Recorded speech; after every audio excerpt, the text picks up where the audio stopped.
तो ये वीडियो शुरू करने से पहले सबसे पहले आप ये वीडियो देखो। इस वीडियो के माध्यम से आपको समझ में आएगा कि मैं कंबोडिया में कैसे सर्वाइव कर रहा था।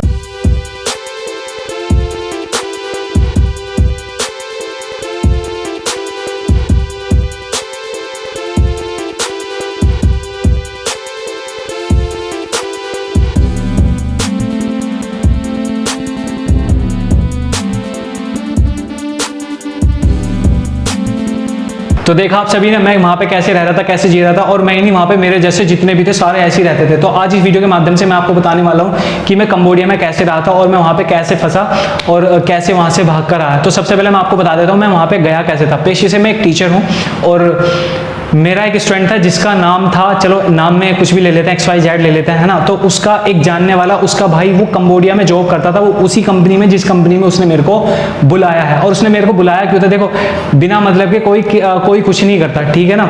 तो एक मेरा स्टूडेंट था, उसका भाई वहाँ पे कंबोडिया में जॉब करता था, तो उसने मेरे को बुलाया और उसने मेरे को क्या लालच दिया, मतलब उसने मेरे को कैसे ये जॉब ऑफर करी। मैं घर पे खाली बैठा था, बिल्कुल वेला, तो मैंने सोचा कुछ ना कुछ कर लिया जाए इस देश से बाहर। मेरा ना इंडिया में मतलब कम ही जी लगता है, तो मैं बाहर ही रहना प्रेफर करता हूँ। तो मैं बाहर जाने के लिए उतावला सा हो रहा था। तो उसने मेरे को कहा कि भाई तू यहाँ पर आ जा, तेरी मैं जॉब लगवा दूंगा। तो मैंने कहा भाई ठीक है, तो वीज़ा वगैरह लगवा, पासपोर्ट वगैरह पे स्टैम्प वगैरह जैसे भी है करा तो इसको। तो फिर मैंने उससे पूछा, मैंने कहा भाई काम क्या है। तो उसने मेरे को बताया कि बिटकॉइन ट्रेडिंग का काम है, तेरे को बंदों को कॉल करके ना कि बिटकॉइन में इन्वेस्ट करवाना है। मैंने कहा भाई ठीक है, ओके है। और जो फिर उसने मेरे को एक लालच दिया, मैंने कहा भाई तू एक यूट्यूबर भी है, तुझे यूट्यूब पे वीडियोस बनाना पसंद है, तो ये कंबोडिया बहुत ही अच्छी कंट्री है, यहाँ के कल्चर के बारे में तू लोगों को बता सकता है। यहाँ पे जहाँ पे तू आएगा जॉब करने के लिए, वहाँ पे एक बीच है। तो मेरे को ना पब्लिक इंटरव्यू क्वेश्चनिंग भी करनी थी, तो उसने मेरे को ये सारी चीज़ें बताई। तो मैं बिल्कुल एक्साइटेड हो गया, मैं वहाँ जाने के लिए बिल्कुल तैयार, बेताब बादशाह, ठीक है। तो भाई साहब मैं निकल पड़ा कहाँ के लिए, कंबोडिया के लिए। मेरे को फ्लाइट वगैरह का दिन याद नहीं है, मैं कब गया था, कैसे गया था, ठीक है। तो मैं यहाँ से मुझे डायरेक्ट कंबोडिया की फ़्लाइट नहीं मिली थी, तो मैंने दिल्ली से कोलकाता की फ़्लाइट कराई। तो मैं यहाँ से दिल्ली से कोलकाता गया, कोलकाता से जाने के बाद मैं थाईलैंड पहुँचा, थाईलैंड के बाद मैं कंबोडिया पहुँचा। वहाँ जैसे ही मैं पहुँचा तो वहाँ पे मेरे को एक गाड़ी लेकर आई, गाड़ी लेने के लिए आई एयरपोर्ट पे। आप मेरे अगर वीडियोस देख रहे हो कंबोडिया के, तो आपको पता लगा होगा मैं कैसे वहाँ पहुँचा था, कैसे क्या क्या चीज़ें हुई। तो जैसे मैं एयरपोर्ट पर पहुँचा, वहाँ पर मेरे को एक लड़का मिलता है जिसका नाम है वाहिद। उसने मेरे को बताया था कि मैं कोलकाता का हूँ, पर जब मैंने उसकी बाद में डिटेल्स निकाली तो वो झारखंड का निकला, है ना। तो उसने मेरे को बताया कि मैं कोलकाता का हूँ और मुझे तेरे भाई ने भेजा, जिसने तेरे को यहाँ पे बुलाया है, ठीक है। तो वो जो कंबोडिया की कैपिटल थी फैनम फोनी, पता नहीं उसका कुछ नाम है, मैं भूल चुका हूँ और मैंने वीडियो में भी कई बार गलत प्रोनाउंस किया। तो वो मेरे को एयरपोर्ट पे लेकर आया था। तो एयरपोर्ट पे जैसे ही हम लैंड किए तो मेरे को वहाँ एयरपोर्ट पे मिल गया। वहाँ से जाने के बाद हम एक होटल में, रेस्टोरेंट में रुके, वहाँ पे हमने खाना वाना खाया। फिर वो हमें 400-500 किलोमीटर फैनम पेन से एक जगह है स्नोक वैली, उसमें मेरे को नहीं पता कि सही जगह क्या है, पर स्नोक वैली उसको शायद बोलते हैं। तो 400-500 किलोमीटर जंगल ही जंगल का रास्ता था। मैं उससे कई बार कहा, मैंने कहा भाई तू कहाँ ले जा रहा है, मैं कहाँ ले जा रहा है, जंगल ही जंगल दिखाई दे रहा, ना यहाँ आदमी ना आदमी की जात। तो वो हमको वहाँ पे स्नोक वैली में लेकर चला गया। तो कंपनी के बाहर जब उसने हमको छोड़ा, मतलब जैसे आप जेल समझते हो ना, जेल कि जेल में मिलाई के लिए जब जाते हैं, जेल में अगर आपका कोई है, अगर आप कभी जेल वेल गए हो मिलने के लिए, तो चेकिंग वगैरह सारी चीज़ें ऐसी होती हैं। तो उसने मेरे को वहाँ पे उस कंपनी के गेट पे ले जाकर छोड़ दिया और फिर हम उस कंपनी के अंदर चले गए। अब उस कंपनी से हम कभी बाहर नहीं आ सकते थे, क्योंकि जिस कंपनी के अंदर हम गए थे, चारों तरफ 50-60 आदमी खड़े थे, जिनको बोलते हैं बॉडी गार्ड वगैरह बोलते हैं। And all they were Chinese, वे सब के सब चाइनीज़ थे। उनके हाथ में ऐसे ऐसे मतलब इलेक्ट्रिक शॉर्ट्स वगैरह, गन्स वगैरह।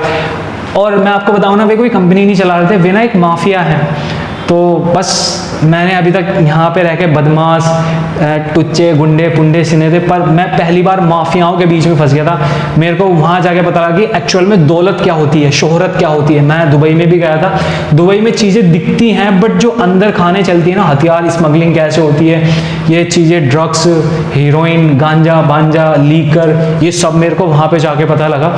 तो जैसे ही मैं उस कंपनी में एंटर करा, उस बंदे ने मेरे को अंदर भेज दिया। और फिर जैसे ही मैं अंदर गया तो उन्होंने मेरे से कॉन्टैक्ट साइन, मैं अंदर गया तो बड़ा ही अच्छा भाई साहब आलीशान महल जैसा ऑफिस था वो।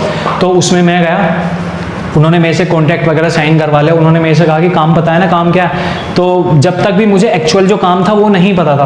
मैंने कहा हाँ भाई बिटकॉइन ट्रेडिंग का काम है, मेरे को आता है, तो इस पर सिग्नेचर वगैरह कर लिया। उन्होंने मतलब 1 साल कॉन्टैक्ट करवा लिया मेरे से, ठीक है। तो फिर उन्होंने मेरे को ऑफिस में, वे मेरे को ऑफिस में ले गए और वहाँ पे ऑफिस में कम से कम 150-200 लड़के बैठे हैं। एंड ऑल देवर पाकिस्तानी, हिंदुस्तानी, बांग्लादेशी, ये हमारे नेपाल के, मतलब ये 3-4 कंट्री के हैं जो वहाँ पे काम करते हैं। और वे काम करते नहीं, उनको फोर्स किया जाता है, उन्हें मारा जाता है, पीटा जाता है, क्योंकि जब वे वहाँ पे आते हैं ना तो उन्हें बुलाया जाता है, वे कंपनी अपने खर्चे पे बुलवाती हैं, सारा टिकट खुद देती हैं, रहना खाना सब चीज़ें खुद देती हैं। तो देखो मुझे उसने क्यों बुलाया था, सबसे पहले मैं आपको ये बता देता हूँ। जो लड़का था जिसने मेरे को वहाँ पे बुलाया था, तो उसको ना, मतलब उसने मेरे को वहाँ पे बुला के उन चाइनीज़ को $3000 में बेच दिया। $3000 का मतलब है सीधे सीधे वहाँ पे 100 रुपये में चलता था जब वहाँ बाद में हेर फेर कर रहा था, तो वो $3000 का मतलब है 3 लाख रुपए में। यानी कि मेरे को वहाँ पे बुला के उस चाइनीज़ कंपनी को 3 लाख रुपए में बेच दिया गया। और वे 3 लाख रुपए किसको मिले? उस लड़के को जिसने मेरे को बुलाया था। तो सबसे बड़ा घात होता है विश्वासघात, इस बात को समझ लेना, ठीक है ना। तो फिर जैसे मैं कंपनी में एंटर गया, मैंने वहाँ पे 400-500 लड़के, मतलब 100-200 लड़के बैठे हुए देखे, सारे ऐसे बढ़िया बढ़िया लैपटॉप है जो वहाँ पे रखे हुए हैं, है ना। और क्या बोलते हैं, आईफोन रखे हुए हैं। और वे एक्चुअल में कराते क्या, मैं आपको काम बताता हूँ काम क्या कराते हैं। वे ना स्कैमिंग कराते हैं। आपने अभी कुछ दिन पहले इंडिया में एक रिंगटोन सुनी होगी, सभी के उस पर लगी हुई थी कि कोई भी अननोन कॉल आता है, किसी को अपना ATM पिन ना बताएं, मतलब ऐसी जो साइबर क्राइम से सुरक्षित रहें। अभी अमिताभ की बच्चन में एक रिंगटोन आती थी, तो वो इसीलिए आती थी। तो वे क्या करते हैं, मैं आपको अपना बताता हूँ। जैसे ही मैं ऑफिस में गया तो उन्होंने मेरे को फिर एक्चुअल में काम समझाया कि तेरे को एक लड़की का कैरेक्टर चूज करना है, ठीक है, तेरे को लड़की बन के लड़के से बात करना है। यानी कि उन्होंने मेरा जेंडर ही बदल दिया था। यानी कि मैं वहाँ पे 2-3 दिन जैसे भी मेरे को काम समझा रहे थे, यानी कि मेरे को एक लड़की बन के 30-40 साल के जो बुढ़े हैं उनको, 30-40 साल का मतलब है 30 साल तक आदमी अगर सेटल हो जाता है, उनके पास अच्छा खासा पैसा होता है, तो हमारे जैसा जो यूथ है 17-18 साल का, 21-22 साल के हैं, उनको टारगेट नहीं करना था। जो बड़े बड़े रिच हैं जिनकी 30+ उम्र है, ठीक है ना, तो उनको टारगेट करना था, उनको लड़की बन के बात करना था, जैसे वे बात करने के लिए कहेंगे वैसे। अब आप कहोगे कि वो अगर वो कहे तो वीडियो कॉल करनी पड़ेगी, है ना, ऑडियो कॉल करनी पड़ेगी। तो मैं उनसे चैटिंग पे बात, मतलब जिस दिन वे मेरे को बताते तो मैंने उनसे चैटिंग पे बात की। अब उस एक ने कहा था कि वीडियो कॉल करो। अब जब मैंने कैरेक्टर चूज कर रखा था, जिस लड़की का फोटो मैंने अपनी प्रोफाइल पे लगाया था, फेसबुक पे, इंस्टाग्राम पे या मैट्रोमिनी, बहुत सारी एप्लीकेशन होती हैं, तो उस पे तो उसने कहा मेरे को कि वीडियो कॉल करो मेरे पे। तो उनके पास ऐसे सॉफ्टवेयर हैं जो लड़की का, जिस लड़की की प्रोफाइल मैंने सेलेक्ट की थी, उसी लड़की का चेहरा उसको दिख रहा था और मैं बोल रहा था तो उसके पास लड़की की आवाज़ जा रही थी। तो कुल मिला के ये बात है, वे साइबर क्राइम करवाते हैं लड़कों को। हिंदुस्तान, पाकिस्तान, इंडोनेशिया, जो हिंदुस्तानी होते हैं, पाकिस्तानी होते हैं, बांग्लादेशी होते हैं, उनको वहाँ पे कंबोडिया में बुलाया जाता है और उनसे साइबर क्राइम कराया जाता है। और अगर वे नहीं करते हैं, जो कि मैंने नहीं किया, तो उन्होंने मेरे को पहले दिन मारा। जैसे एक ऑल देवर चाइनीज, जो वहाँ पे जो कंपनी चला रहे हैं, वे सारे चाइनीज हैं, माफिया हैं, वे गुंडे वुंडे नहीं है, छोटे मोटे गुंडे नहीं है, वे हैं माफिया। तो उन्होंने क्या बोलते हैं, तो हाँ मैं आपको बता रहा था, जो काम नहीं करते हैं उनके साथ क्या होता है। जैसे मैंने कहा मैं मरता मर जाऊंगा पर मैं इस काम को नहीं कर रहा हूँ। मेरे बाप ने मेरे को सिखाया कि भीख मांग के खा लेना पर किसी के साथ गलत मत करना, मतलब किसी के अकाउंट से पैसे उड़ाने, वो काम मेरे बस की नहीं था। उन्हें बहला फुसला के उनसे पैसा जितना भी निकालना है, वो ऐसे इस तरीके से मेरे को वहाँ से उनसे पैसा निकालना था। और मेरे को $700 पर मंथ मिलते, और अगर मैं इस काम को करता, तो मैंने इस काम को करने के लिए मना कर दिया, तो उन्होंने मेरे को डबल कर दिया, 7 दूनी 1400 देने लगे हुए मेरे को, क्योंकि मेरे को मल्टीपल लैंग्वेज आती है, मेरे को चाइनीज़ आती है, उनकी लोकल लैंग्वेज भी आती है, मेरे को चाइनीज़ आती है, तो मेरे को स्पेनिश आती है, इटालियन, जर्मनी, मेरे को 4-5 भाषाओं का ज्ञान है। तो उसी के चलते उन्होंने मेरी सैलरी डबल कर दी, 700 से 1400 कर दी। मैं जब भी नहीं माना तो उन्होंने मेरी 2100 कर दी, और मैं जब भी नहीं मारा तो उन्होंने, भाई साहब उनके हाथ भी ऐसे पत्थर जैसे होते हैं, ऐसे करके मेरे ऐसे मारा, और भाई साहब मैं पीछे जाकर गिर गया, मेरा सिर लगा, मेरे आंखों के सामने अंधेरा सा हो गया।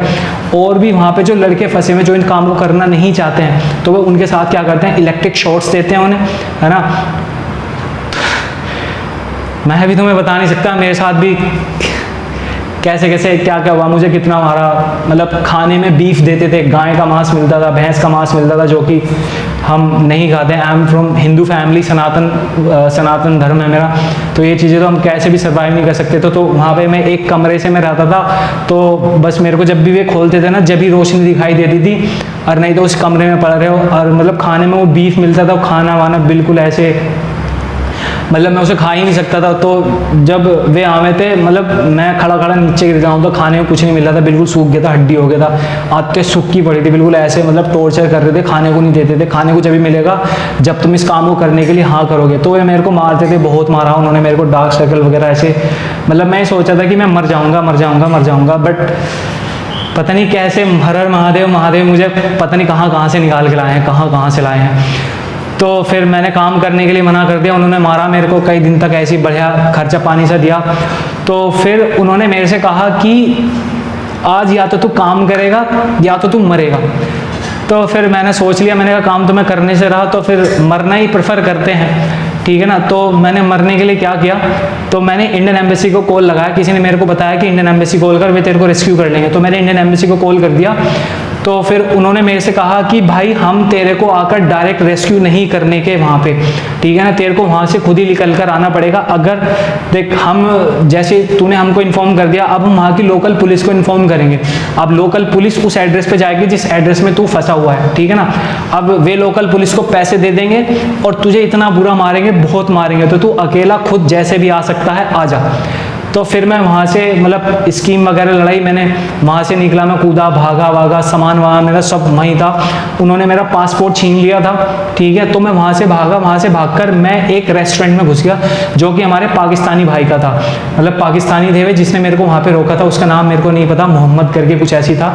और उसी के सामने एक इंडियन रेस्टोरेंट था। देखो मैं पार्शलिटी बिल्कुल नहीं कर रहा, मैं जो एक्चुअल में है वो चीज़ें आपको बता रहा हूँ। वो इंडियन रेस्टोरेंट था, वे अयोध्या के रहने वाले थे। तो मैंने उनसे कहा कि मेरे को यहाँ पे छुपा लो, मेरे पीछे ऐसे चाइनीज़ के ये माफिया वगैरह हैं, ये मेरे पीछे पड़े हैं। तो उसने मेरे को साफ साफ मना कर दिया, नहीं भैया, तेरे जैसे यहाँ पे रोज़ आते हैं और वे रोज़ चेकिंग करने के लिए आते हैं, तू सामने चला जा, पाकिस्तान एक रेस्टोरेंट है। तो मैं उसमें जाके चला गया। देखो ये वीडियोस चल रही हैं, आप देख सकते हो, है ना। और इसी तो सामने एक रेस्टोरेंट था। तो ये जो वीडियो देख रहे हो आप ना, ये किचन की वीडियो है। तो मैं पूरी रात उस किचन में रुका, है ना। तो उन्होंने मेरे को, भाई ने खाना भी खिलाया, मतलब सारी चीज़ें करा। तो फिर जैसे मैं सुबह वहाँ पे पहुँचा, मैं वहाँ पे सुबह पहुँच गया था, वो सॉरी, तो पूरी रात मैंने वहीं बिताई। तो फिर उसने मेरे को गाड़ी में बिठाया, जो कि मेरे को कंबोडिया की कैपिटल है फेनोम पेनो, वहाँ पे इंडियन एम्बेसी थी। तो मैं वहाँ पे पहुँचा, जब मेरे को मेरी जान में जान सी आई, तो मैं वहाँ पूरे दिन तो एम्बेसी में ही सो गया। मैं वहाँ से, मैं बिल्कुल किसी भी हालत में नहीं था, चलने के फिरने के, पैर वैर टूटे पड़े थे, सूजे पड़े थे, इतना बुरा उन्होंने मेरे को मारा था। तो फिर क्या हुआ, फिर उन्होंने मेरा इंडियन पासपोर्ट तो मेरा उन्होंने रख लिया था। फिर उन्होंने मेरा एक वाइट पासपोर्ट बनवाया, मैं आपको दिखाऊंगा भी, मेरे पास नहीं, वैसे ही क्लिप डाल दूँगा बाद में जब मैं इसको ऐड करूँगा। तो उन्होंने मेरा एक वाइट पासपोर्ट बनाया, उस पासपोर्ट को लेकर मैं इंडिया आ गया, मैं जिंदा आ गया, सही सलामत आ गया। तो मैं आप सभी को यही कहूँगा, अगर आपको कोई भी कंबोडिया से जॉब ऑफर कर रहा है, वो आपसे कहेगा कि मैं तेरा टिकट भी करा दूँगा, फ्लाइट भी करा दूँगा, वीज़ा भी लगा दूँगा, ठीक है ना, तू आ जा, तो मत जाना बिल्कुल भी। तुम्हारी यहाँ से बुरी ज़िंदगी हो जाएगी, तुम अपनी मर्जी का खाना नहीं खा सकते, तुम कंपनी से बाहर नहीं जा सकते, ठीक है ना। तो हाँ, मैं आपको एक बात और बता रहा था, उन्होंने मेरे से कहा था या तो तू आज मरेगा या तो तू आज काम करेगा। तो वही मैंने मरना प्रेफर करा था। तो फिर मैंने इंडियन एम्बेसी वगैरह को कॉल करा, उन्होंने मेरे को रेस्क्यू करने के लिए मना कर दिया। तो फिर मैं वहाँ से भागा। तो अगर मैं वहाँ से ना भागता तो मेरा क्या होता, तो वह मेरे को एक जगह भेज रहे थे, कंपोर्ट, कंबोडिया में एक जगह है कंपोर्ट, और उसको बोलते हैं जैसे हमारे यहाँ पे काले पानी की सज़ा होती है ना, ऐसी जगह मेरे को वे वहाँ पे भेज रहे थे, कंपोर्ट मेनू। वहाँ पे 70-70 फुटी दीवारें हैं, चारों तरफ जाल लगे हुए हैं, ठीक है ना, ऐसे करके फिर मेरे को उस जगह भेजने वाले थे। और आपको एक बात बताता हूँ, मैं जब मैं वहाँ से भाग कर आया था, तो एक भाई था हमारा सहारनपुर का, उसको ना उन्होंने गोली से मारा था, इलेक्ट्रिक शॉट वगैरह दिए थे। तो उसके घर पे फ़ोन गया, जब हम वहीं बैठे थे इंडियन एम्बेसी में, तो उन्होंने इसकी बॉडी वगैरह ले जाओ, रेस्क्यू वगैरह कर लो। तो उन्होंने कंबोडिया वालों ने 12-13 लाख रुपए मांगे। अब किसके घर में 12-13 लाख रुपए हो, तो ऐसे विदेश काम करने थोड़ी आएगा। तो उसका अंतिम संस्कार हमने वहीं करा कंबोडिया में, उसकी अस्थियां विसर्जन जो भी था, जैसे भी था, सब हमने वहीं करा, समुद्र में। वहाँ नदी तो हाँ नहीं, हमने उसकी अस्थियां सलाई थी, समुद्र में सलाई थी। तो ऐसे भी होता भाई, मार भी देते हैं, जान से मार देते हैं, बहुत मारते हैं, जब तक मारते हैं जब तक आदमी मर नहीं जाता। तो वही, अगर आपको कोई वहाँ पे बुला रहा है तो उसको $3000 मिल रहे हैं, उन $3000 से वो करता है वहाँ पे अय्याशी खुली है वहाँ पे, है ना। तो बस यही है, अगर आपको कोई कंबोडिया में बुलाए काम के लिए तो बिल्कुल मत जाना, अपना यहाँ रहो, 10-12 हज़ार रुपये की नौकरी कर लो। और अभी तुम्हें पता ही है, मैं इस समय अपना ये चंडीगढ़, अभी मैं हिंदुस्तान में कहाँ हूँ, मैं इस समय चंडीगढ़ में हूँ, ये अपना फ्लैट वगैरह यहीं रहता हूँ मैं। अभी तो बस ऐसे ही खाली ऐसे ही पड़ा है ये, यहाँ पे अपना स्टूडियो वगैरह सा बना रहे हैं हम, काम वाम यही काम करना अपने ज़िंदगी में, ठीक है ना। तो आपसे फिर मिलते हैं किस दिन नई वीडियो में। बस यही कहूँगा, बला डल गई जिंदा आ गया मैं, ठीक है ना। सर्वाइव करना मुश्किल हो जाता, नहीं तो बुलाया मेरे को, मारा पीटा, बहुत मारा, मतलब मोहर बना दिया, रोता था मैं, आते सूखी पड़ी थी, पेट नसे पसे ऐसे ही खिंचे पड़े थे, बहुत बुरा। तो चलो कुछ नहीं, पर जो भी है जैसे भी है, कंबोडिया मत जाना, जॉब के लिए घूमने के लिए जाओ, बहुत अच्छी कंट्री है, वहाँ के जो लोकल पीपल हैं वे बहुत ज़्यादा अच्छे हैं, बहुत हेल्पिंग है। मेरे पास पैसे नहीं थे तो कुछ ने मेरे को पैसे भी दिए, मेरे को खाना भी खिलाया, सारे काम कर रहे हैं, अच्छे अच्छे भले लोग हर जगह होते हैं। और मैं नहीं कह रहा कि वे जोन थे वे चाइनीज़ थे, वे गलत है, चाइनीज़ लोग भी बहुत अच्छे होते हैं, बट देखो बुरे लोग तो हर जगह होते हैं, उनके वे ना तो लोग थे ना लुगाई थे, वे थे माफिया। तो मैं माफियाओं के बीच में से निकल के आया हूँ। So bye, nice to see you, ciao baby, do you hear me?